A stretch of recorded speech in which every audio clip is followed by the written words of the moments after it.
Assalamualaikum warahmatullahi wabarakatuh. Saya Vina Febriansa Dinati dengan NIM 2011102413177 kelas 3H. Di sini saya akan menjelaskan ulang sedikit mengenai materi pertemuan 9, yaitu kekurangan vitamin A, gangguan akibat kekurangan yodium, dan anemia defisiensi besi. Langsung saja yang pertama, kekurangan vitamin A.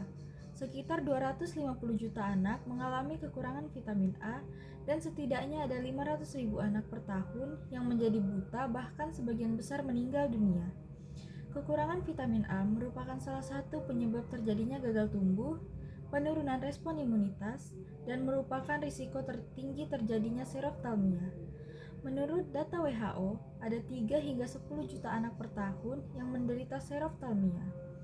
Seroftalmia adalah penyakit mata progresif yang dapat mengakibatkan kerusakan pada kornea mata dan dapat menyebabkan kebutaan, dan vitamin A diperlukan agar mata dapat menghasilkan cairan yang akan digunakan sebagai pelumas mata sehingga mata dapat melihat cahaya sepenuhnya.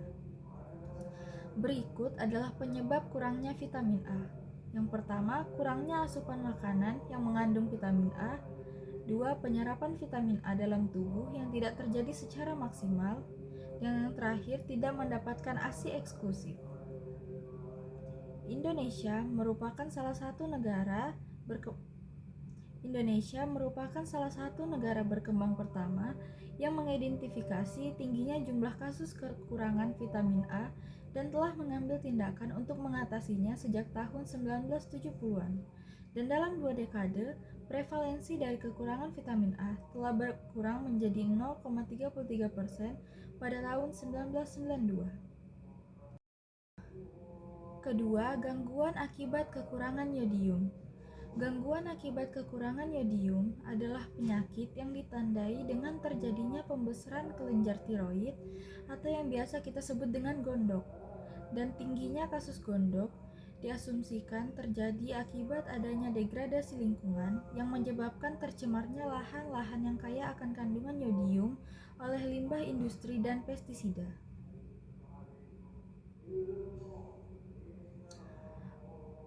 Gondok dapat diklasifikasikan sebagai berikut. 1. Normal atau tidak ada gondok.